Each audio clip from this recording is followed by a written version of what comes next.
Baik, bismillahirrahmanirrahim. Assalamualaikum warahmatullahi wabarakatuh. Kembali lagi dalam perkuliahan online. Kali ini kita akan membahas kelanjutan dari materi akuntansi syariah, ya kan, yang kemarin sudah kita bahas secara definisi, ya kan? Kemudian landasan hukumnya, landasan ayatnya yang mengharuskan kita untuk melakukan proses pencatatan dalam setiap transaksi ekonomi yang terjadi, baik itu secara tunai maupun secara tempo atau secara dain, ya. Nah, akuntansi syariah sendiri, ya kan, selain di sana, ya, ada landasan hukumnya, ya. Ini Islam itu memiliki hubungan yang sangat erat, ya, hubungan yang sangat erat dengan proses pencatatan akuntansi ini, ya. Karena seperti hal yang kita ketahui bahwa kebiasaan atau budaya orang Arab, ya, atau Islam pada awal-awal masa Rasulullah SAW itu memang kebudayaan mereka terbiasa dengan yang namanya perdagangan, ya. Yang namanya bisnis itu sesuatu hal yang sangat yang sudah membudaya lah, sudah menjadi karakter mereka, ya. Dipertegas dalam surat Al-Quraisy, ya, dimana di situ sering melakukan perjalanan bisnis, ya.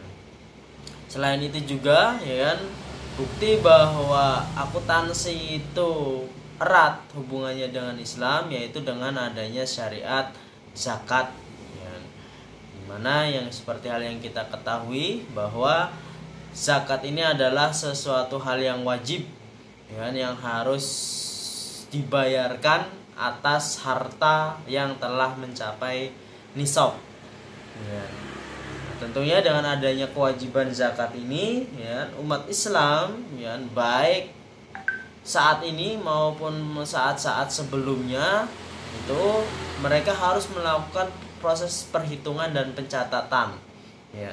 Mereka harus mencatat, ya kan, harta apa saja yang sekiranya diwajibkan untuk memiliki kewajiban untuk dibayarkan zakatnya, ya, dan apa saja harta yang tidak memiliki kewajiban untuk dibayarkan zakatnya.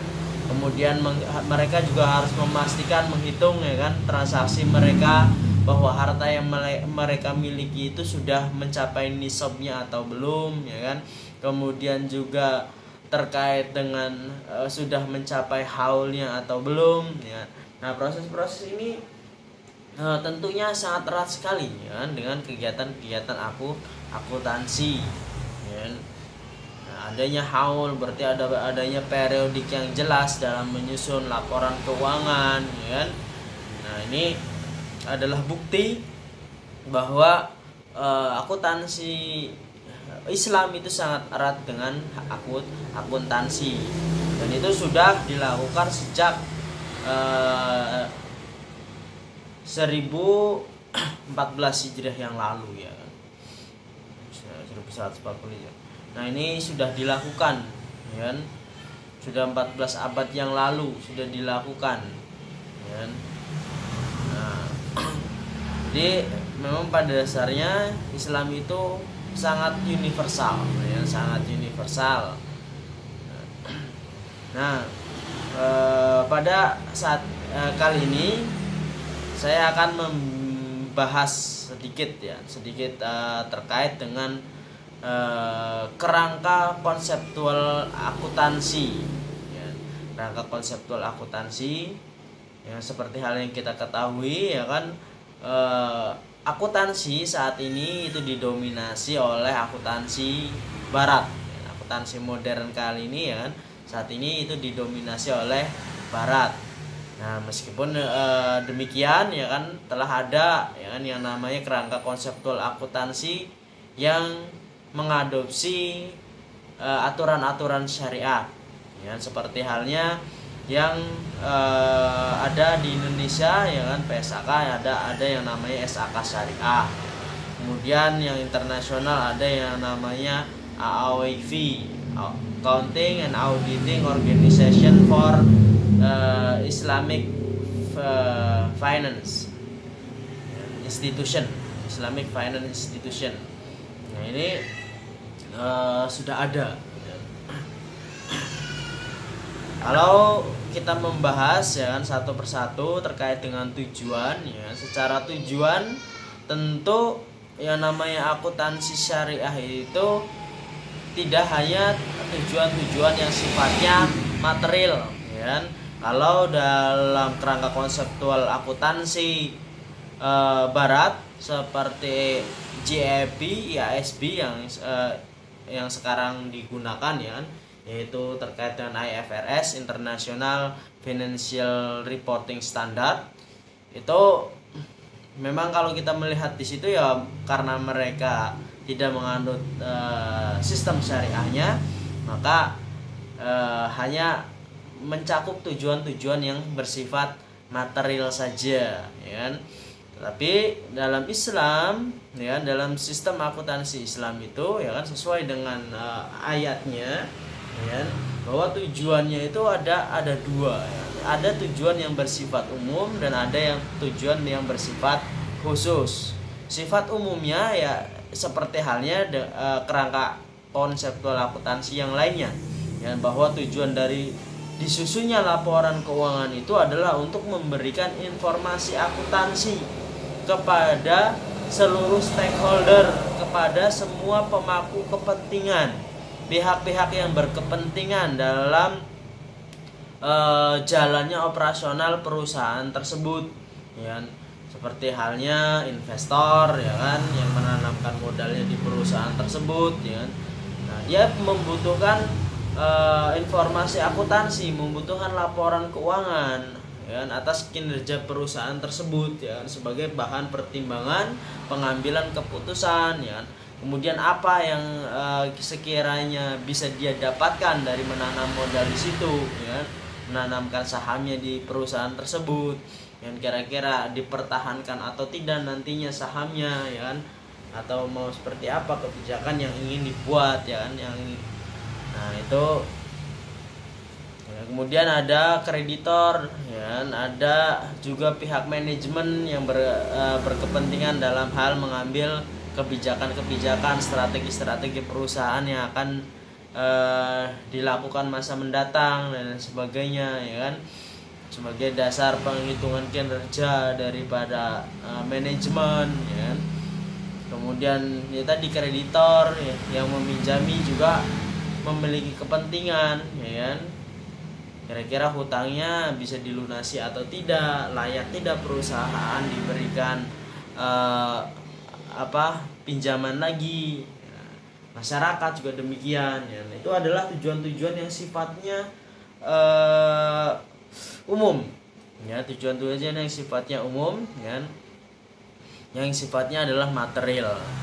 Nah, dalam Islam tidak hanya itu saja, ya, tetapi ada tujuan yang bersifat khusus, ya, tujuan bahwa yang namanya akuntansi itu adalah sebagai bentuk pertanggungjawaban, ya, bentuk pertanggungjawaban, bentuk upaya untuk memelihara hak-hak dari pihak-pihak yang berkepentingan tadi, ya.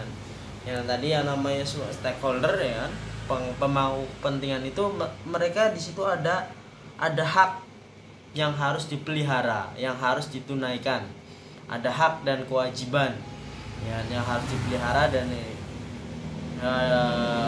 di mana ada amanah di situ, ya, yang harus ditunaikan, sehingga antara pihak-pihak yang berkepentingan itu tidak ada yang dirugikan, ya, tidak ada yang dirugikan.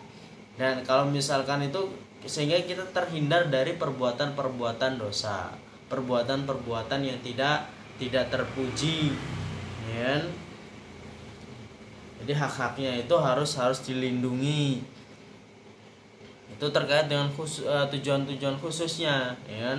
Jadi bentuk pertanggungjawaban agar kita apa? Kita terhindar dari sifat-sifat yang sifat-sifat yang tidak terpuji, ya kan? Dan juga terhindar dari perbuatan-perbuatan yang menjerumus kepada dosa, perbuatan dosa.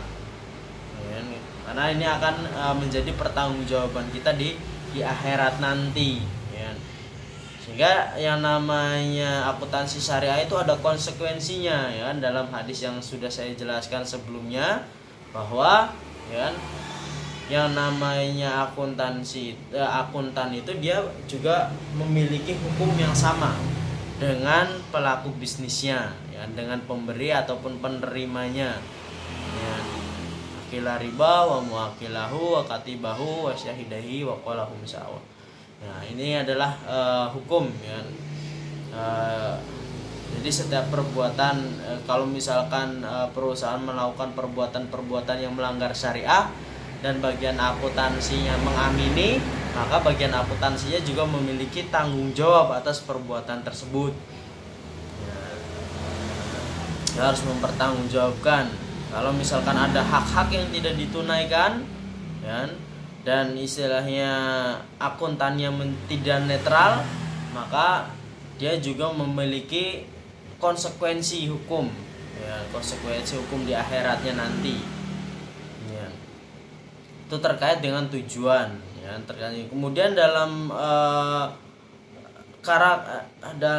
kerangka konseptual itu ada yang namanya karakteristik kualitatif, ya. Karakteristik kualitatif secara umum ini dapat diterima, ya, bahwa laporan keuangan itu harus relevan, ya, memiliki nilai yang diprediksi sesuai dengan kebutuhan. Informasi itu harus disajikan sesuai dengan kebutuhan dari para penggunanya, ya, harus relevan, ya. Investor dia butuh apa, informasi apa, itu harus tercover. Kemudian manajemen dia membutuhkan informasi apa saja, itu juga harus tercover.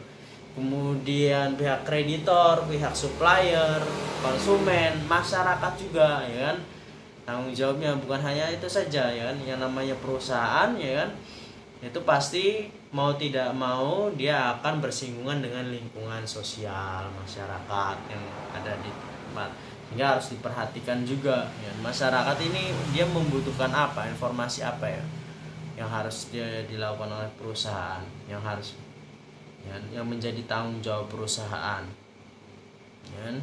Nah, itu pada dasarnya sudah tercover, ya, untuk karakteristik kualitatifnya. Dia harus relevan, kemudian disajikan secara jujur, kemudian dapat dipercaya, ya, harus bersifat netral, ya.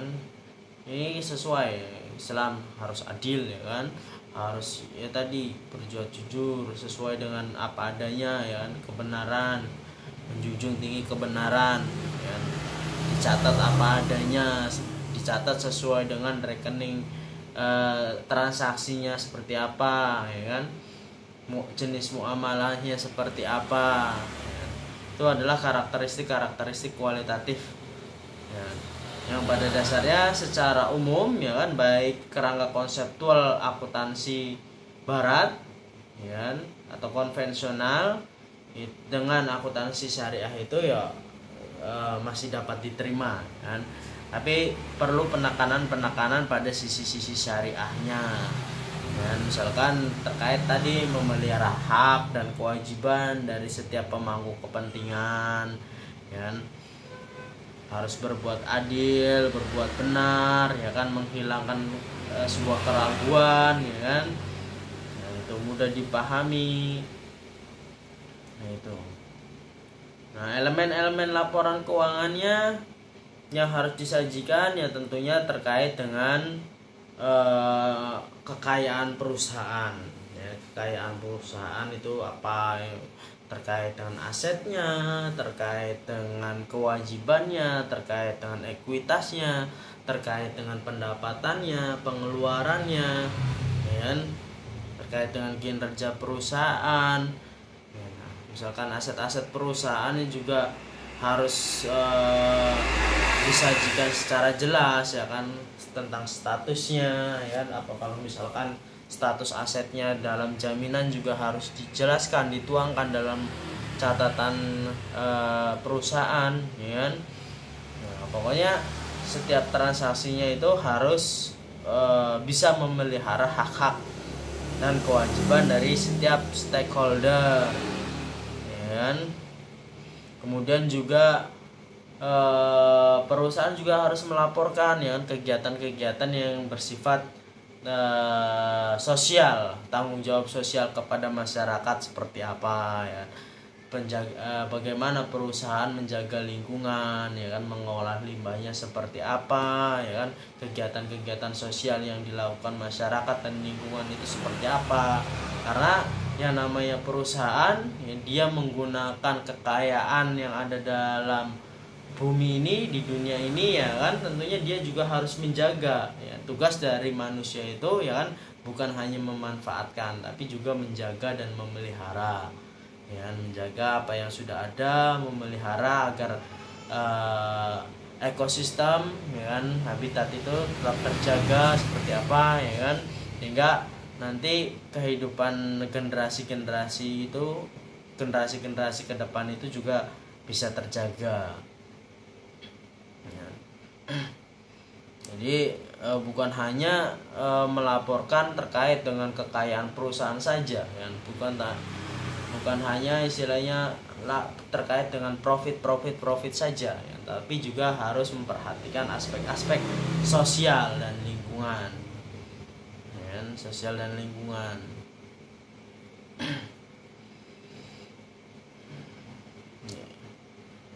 Jadi ini sangat penting ya kan, sosial dan lingkungan itu ya, dalam Islam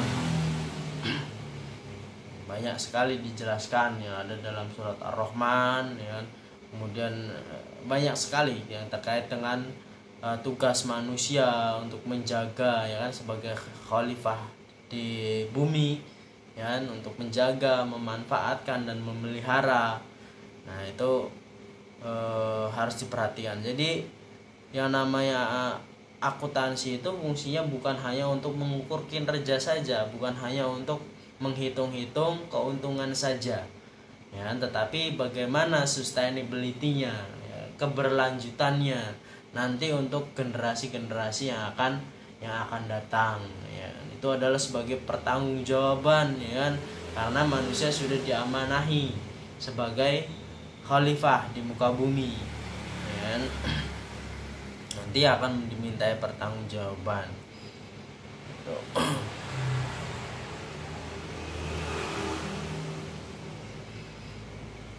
Nah, terkait dengan beberapa prinsip ya, beberapa prinsip yang harus digunakan, misalkan sebagai contoh ya kan, dulu kerangka konseptual Barat itu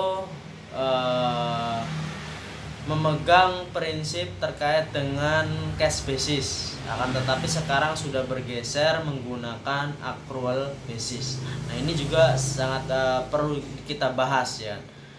Akuntansi syariah itu mengarah kepada apa? Apakah cash basis ataukah accrual basis? Ya, cash basis dan accrual basis dalam mata kuliah akuntansi sebelumnya sudah saya jelaskan ya, pengertiannya dan juga contoh-contoh kasusnya seperti apa. Ya.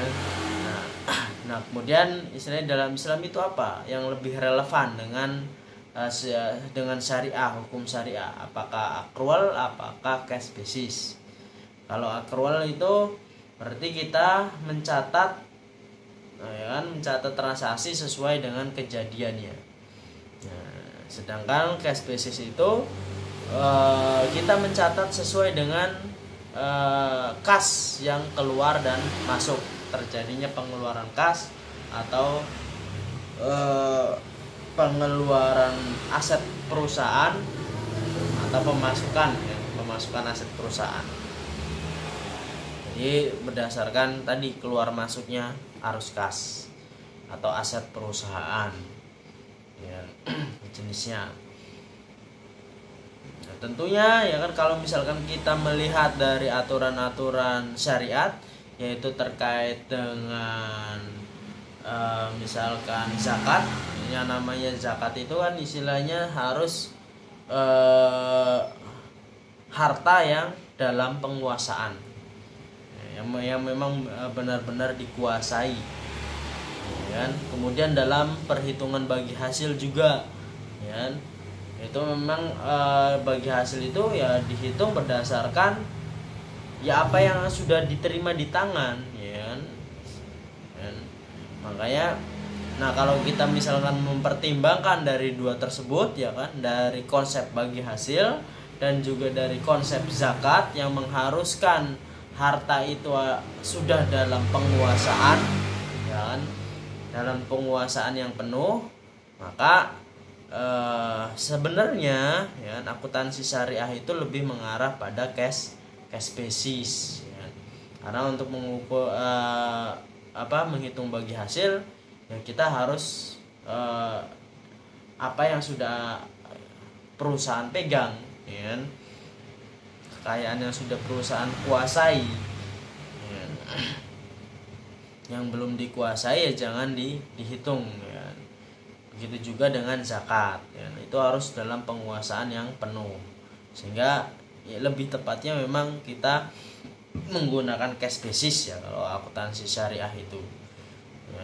Meskipun ada fatwa, ya kan, ada fatwa dari ulama membolehkan menggunakan sistem accrual, akan tetapi khusus untuk pembagian bagi hasil dan zakat itu dihitung lagi menggunakan basis cash, tapi nanti jadi ribet, ya, jadi ribet. Ya, kalau misalkan bisa, jadi memang lebih condongnya akuntansi syariah itu sebenarnya menggunakan cash basis, ya. Menggunakan cash basis.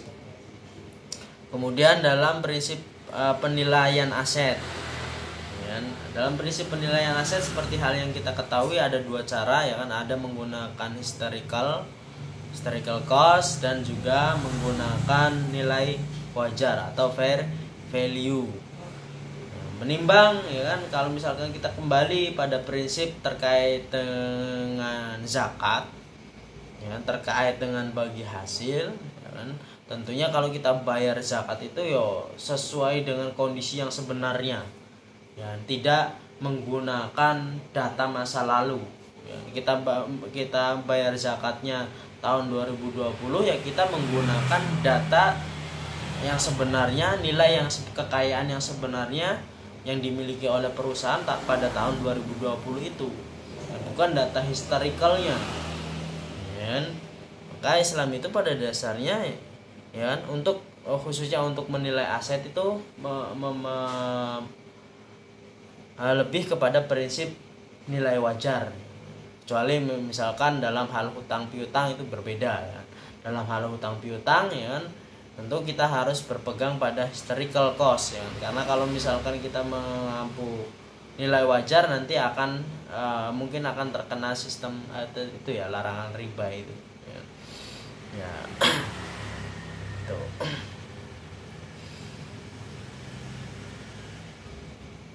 Nah, kendala-kendala yang dihadapi, ya, dalam penyusunan laporan keuangan, ya, baik akuntansi syariah ya seperti umum, ya, yaitu terkait dengan kendala biaya dan manfaat, ya. Tentunya dalam menyusun laporan akuntansi kita mempertimbangkan aspek biaya dan manfaatnya, ya. Kemudian juga praktek industrinya seperti apa. Ini masih menjadi kendala, ya, dalam penerapan akuntansi syariah itu, terutama dalam praktek industrinya, ya. Karena memang SDM yang berkompeten, ya, dalam hal dia menguasai bidang akuntansi dan dia juga menguasai aspek syariahnya itu masih sangat terbatas, ya, masih sangat terbatas. Kebanyakan orang itu praktisi Islam itu ya dia misalkan menguasai akuntansinya menguasai tapi tidak menguasai syariah, Ada orang yang menguasai syariah tapi tidak menguasai akuntansinya. Nah, ini yang menjadi kendala, ya kan, kendala dalam hal penerapan sistem akuntansi syariah. Ya. Nah, selama pada saat ini, ya kan, meskipun sudah ada standar akuntansi keuangan syariah, ya kan, yang sudah ada, ya kan, kita harus tetap berusaha, ya kan, bagaimana membuat laporan keuangan akuntansi itu menjadi sesuatu hal yang ideal berdasarkan syariahnya, ya, berdasarkan syariah. Jadi harus disesuaikan dengan jenis muamalahnya, ya kan. Nah, nanti kita harus belajar lagi fikih muamalahnya, ya kan, transaksi salam, transaksi istisna, ya kan, transaksi apa saja yang harus diperbolehkan, tidak diperbolehkan, ya. Kita harus menguasai hal tersebut. Ya, saya rasa itu yang bisa saya jelaskan dalam pertemuan kali ini. Semoga bermanfaat. Terima kasih. Assalamualaikum warahmatullahi wabarakatuh.